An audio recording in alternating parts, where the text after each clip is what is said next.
Thank you sir. मैं हमारे कार्यक्रम के मुख्य अतिथि माननीय रक्षा मंत्री श्री राजनाथ सिंह जी से निवेदन करती हूं कि वे हमारी सभा को संबोधित करें।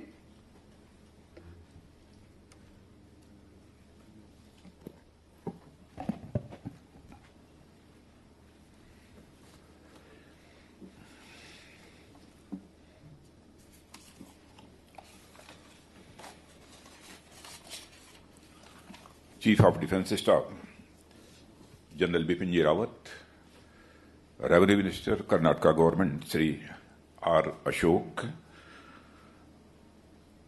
Air chief marshal V R Chaudhari, defence secretary Shri Ajay Kumar, air marshal Manvendra Singh और इस सभागार में उपस्थित हमारे एयर वॉरियर्स और आर्म्ड फोर्सेस के रेस्पेक्टेड वेटरन्स, ऑफिसर्स और मेरे मीडिया के मित्रों, आज इंडियन फोर्स द्वारा स्वर्णिम विजय वर्ष के उपलक्ष्य में आयोजित 3 दिवसीय कॉन्क्लेव में अपनी बात रखने के लिए आप सबके बीच उपस्थित होने पर मुझे बेहद खुशी हुई है। कहते हैं कि इतिहास केवल विश्वास ही नहीं, कहते हैं विश्वास कि इतिहास केवल विश्वास नहीं बल्कि विश्लेषण की वस्तु होती है।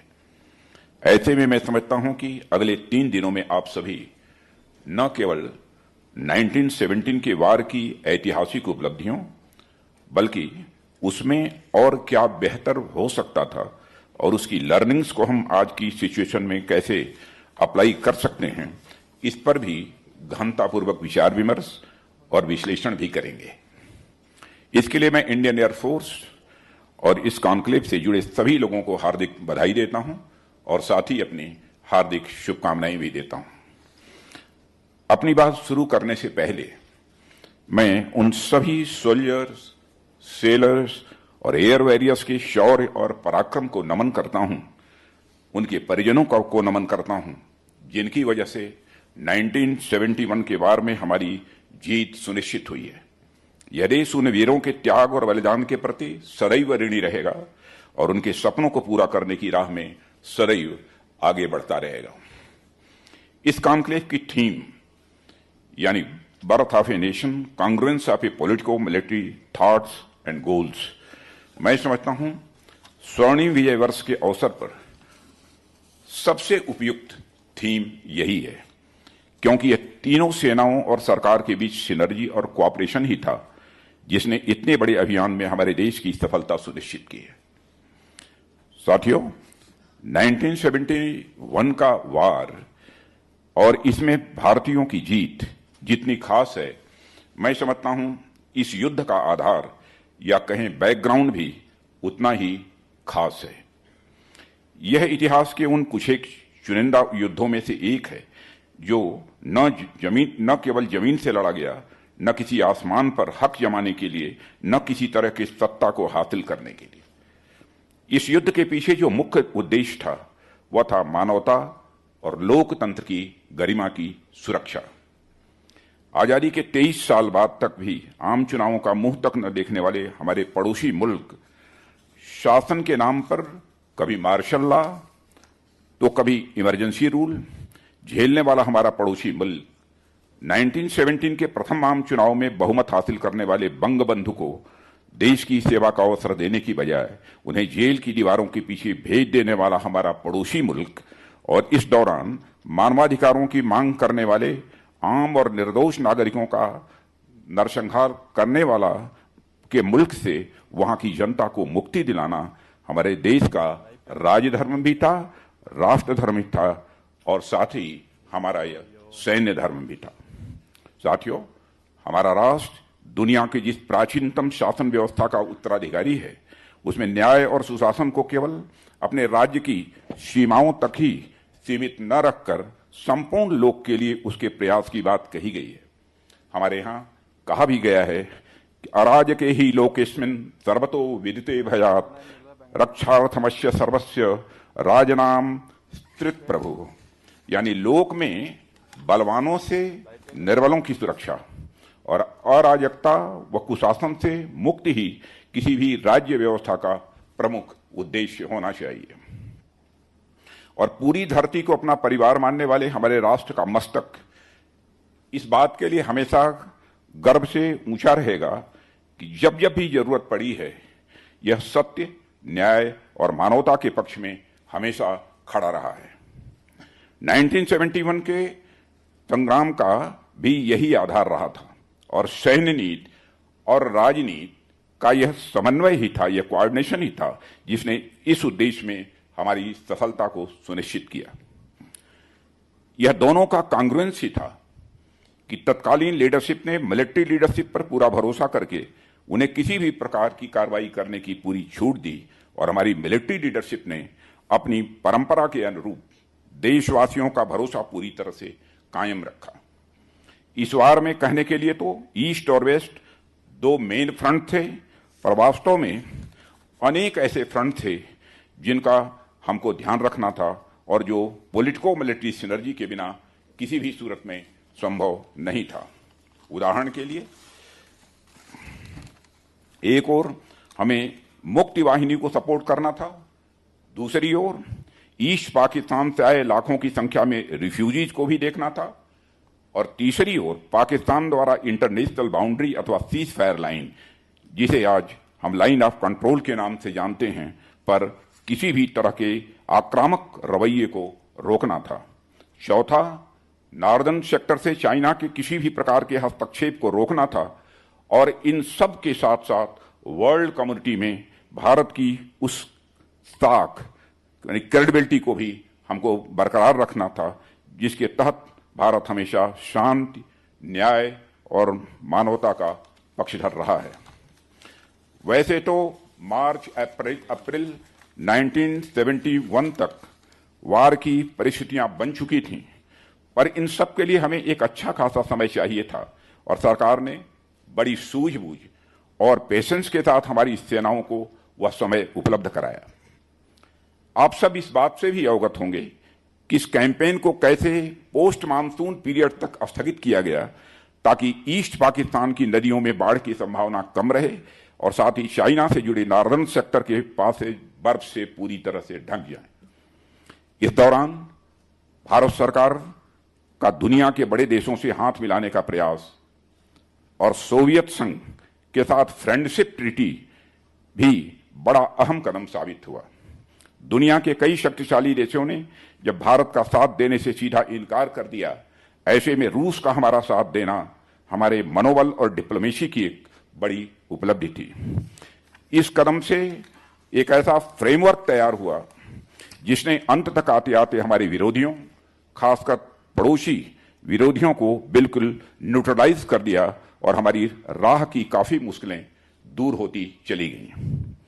इसी समय हम एक और मुक्ति वाहिनी को सपोर्ट कर सके तो दूसरी ओर हमारी सेनाओं को भी, खासकर इंडियन एयरफोर्स की जमीनी तैयारी जैसे air defence and direction centre का सेटअप, रनवे रिपेयर और इक्विपमेंट और वेपन आदि की स्टॉकिंग करने का अवसर मिल गया। साथ ही हमारी इंटेलिजेंस को भी पूरा टाइम और सपोर्ट मिला और उन्होंने ईस्ट और वेस्ट फ्रंट से अच्छी खासी इनपुट्स भी उपलब्ध कराई। साथियों, और जैसा कि मैंने पहले कहा, वर्ल्ड कम्युनिटी को भी हमें कॉन्फिडेंस में रखना था और राष्ट्रीय अंतर्राष्ट्रीय स्तर पर पड़ोस में हो रहे अत्याचार और शोषण के बारे में अवेयर कराना था। इसी बीच हम वह भी करने में पूरी तरह से सफल रहे। कहने का मतलब यह है, 3 दिसंबर 1971 को जब कॉन्फ्लिक्ट शुरू हुआ, हम पॉलिटिकली, डिप्लोमेटिकली और मिलिटरीली पूरी तरह तैयार थे और इसका परिणाम क्या हुआ, आज हम सब ही नहीं बल्कि पूरी दुनिया उससे अच्छी तरह वाकिफ है। हमारे देश के पॉलिटिको मिलिटिकल थॉट एक्शंस के कांग्रुएंस ने एशिया में एक नए राष्ट्र को जन्म दिया। शोषण और अन्याय को पराजित कर एक बार फिर यह साबित किया कि यतो धर्मस्ततो जयः, यानी जहां धर्म होता है वहीं विजय होती है। जब मैं यहां धर्म कह रहा हूं तो उससे मेरा मतलब किसी रिलीजन, कम्युनिटी या सेक्ट नहीं है। धर्म से मेरा मतलब उस विशाल मानव धर्म से है जो सर्वे भवन्तु सुखिनः, सर्वे सन्तु निरामया, सर्वे भद्राणि पश्यन्तु, मां कश्चित् दुख भाग भवेत् के भाव पर पूरी तरह से आधारित है। जब हम विशाल मानवता के लिए संघर्ष कर रहे होते हैं तो यह उतना मायने नहीं रखता कि किसी की इंडिविजुअल बिलीफ क्या है। इसलिए साथियों, क्या फर्क पड़ता है कि वार की पूरी कमान जिन्होंने संभाली जनरल मानेक शाह एक पारसी थे। क्या फर्क पड़ता है कि उस समय हमारी एयरफोर्स के चीफ बिशप पीसी लाल एक हिंदू थे। क्या फर्क पड़ता है कि नॉर्दर्न सेक्टर में तैनात general officer in command air marshal Latif एक मुस्लिम थे। क्या फर्क पड़ता है कि स्टर्न कमांड के general officer in command lieutenant general Jagjit Singh Arora Sikh थे। और क्या फर्क पड़ता है कि ढाका में जाकर जनरल नियाजी से सरेंडर के लिए नेगोशिएट करने वाले मेजर जनरल जैकब एक जीव थे। फर्क इस बात से पड़ता है साथियों कि इन सबका संघर्ष एक सबसे ऊंचे धर्म के लिए था और वह था मानवता का धर्म। ढाका में 16 दिसंबर 1971 के इंस्ट्रूमेंट ऑफ सरेंडर पर साइनिंग के साथ ही अनगिनत बंगाली बहनों और भाइयों पर किए जा रहे भयानक अत्याचारों का अंत हो गया। यह अत्याचार केवल इसलिए किए जा रहे थे क्योंकि ईस्ट पाकिस्तान के लोग अपनी भाषा, अपनी संस्कृति के संरक्षण और सहज मानवाधिकारों की मांग करने लग गए थे। मुझे यह भी कहते हुए गर्व की अनुभूति होती है कि हमारा देश हमेशा से इस धर्म की राह पर चलता रहा है और निसंदेह आगे भी हमारा यह भारत चलता ही रहेगा। तत्कालीन पॉलिटिकल और मिलिट्री थॉट्स की एनालॉजी का इससे महत्वपूर्ण उदाहरण और क्या होगा कि न तो कैंपेन शुरू करने के लिए मिलिट्री पर कभी दबाव डाला गया और शुरू होने के बाद तमाम अंतर्राष्ट्रीय दबावों के बावजूद न ही बीच में कैंपेन को रोकने को कहा गया। परिणाम यह हुआ कि 14 दिनों तक चला यह युद्ध हमारे देश की मिलिट्री हिस्ट्री, खासकर हमारी आर्म्ड फोर्सेस के इतिहास का एक ग्लोरियस चैप्टर साबित हुआ। सेकेंड वर्ल्ड वॉर के बाद दुनिया ने लार्जेस्ट मिलिट्री सरेंडर देखा जिसमें 93,000 से अधिक सैनिकों ने एक साथ सरेंडर किया। इन महज 14 दिनों में पाकिस्तान ने अपनी 1/3 आर्मी, आधी नेवी और 1/4 एयरफोर्स खो दी थी। साथियों, यह वार कई मायनों में हिस्टोरिक साबित हुआ। स्कॉलर्स और हिस्टोरियंस ने इसे आगे चलकर जस्ट वार का एक क्लासिक एग्जाम्पल भी करार दिया।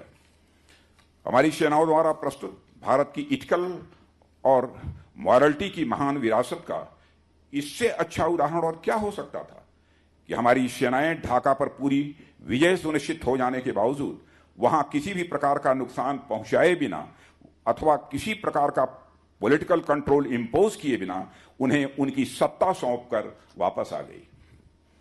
यह भी उसी भारतीय मानवीय सभ्यता का एक अप्रतिम उदाहरण है जिसकी चर्चा मैं अभी कर रहा था।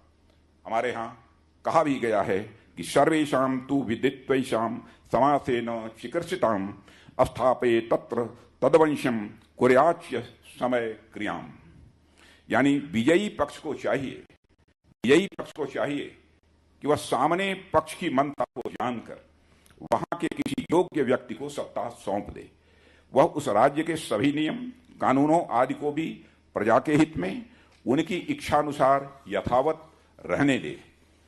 यह हम सबके लिए गर्व का विषय है कि जो कार्य किसी समय श्री राम ने लंका में और श्री कृष्ण ने मथुरा में किया, वही कार्य हमारी सेनाओं ने 1971 में बांग्लादेश में किया।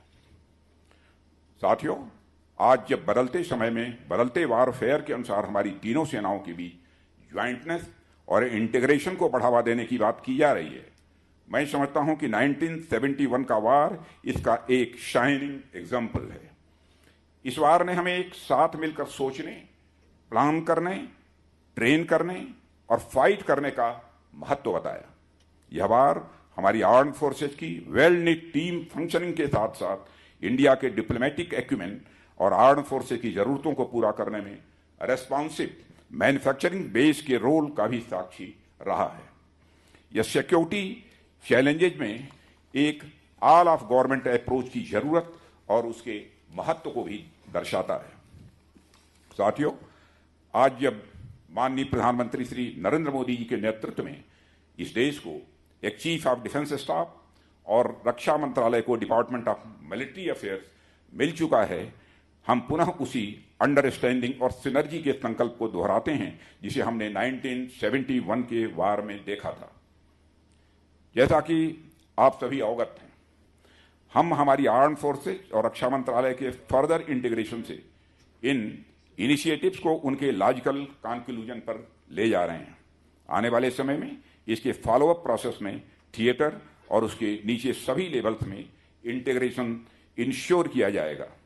प्रोक्योरमेंट से लेकर indigenisation, prioritising, capability development, training, logistic support तक में इसका इम्प्लीमेंटेशन होगा, जिससे हमारी आर्म फोर्सेस को अधिक कैपेबल, एफिशिएंट और आत्मनिर्भर बनाया जा सके।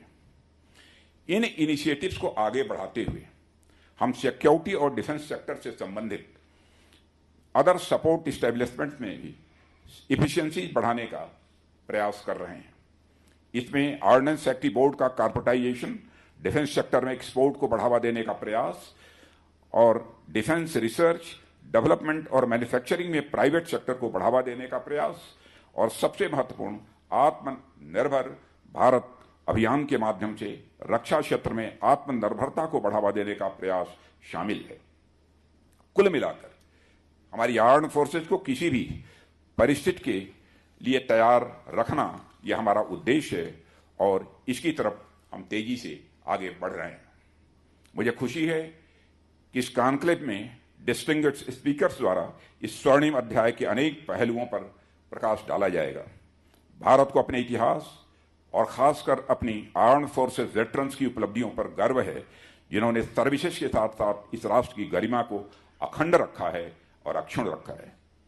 अगले 2 दिनों के सेशन हमारी अंडरस्टैंडिंग को बढ़ावा देते हुए हमारी अचीवमेंट के माध्यम से नेक्स्ट जनरेशन को मोटिवेट करेंगे, ऐसा मेरा विश्वास है। मैं इस कॉन्क्लेव की और भविष्य में आपके प्रयासों की सफलता की कामना करता हूं। अंत में स्वामी राम तीर्थ जी, जिनकी संयोग से आज जयंती भी है, को नमन करता हूं और उनके एक कोट के साथ अपना निवेदन समाप्त करना चाहता हूं। Decide that no matter what happens, decide that no matter what happens, you will do what you set out to do. If you are determined, possible distractions will still be there, but you will continue on your path and remain undisturbed. And sankalpa is very important. You cannot change your circumstances, the world, or your society to suit you. But if you have strength and determination, you can go through this procession of life very successfully. इन्हीं शब्दों के साथ आप सबको बहुत बहुत धन्यवाद।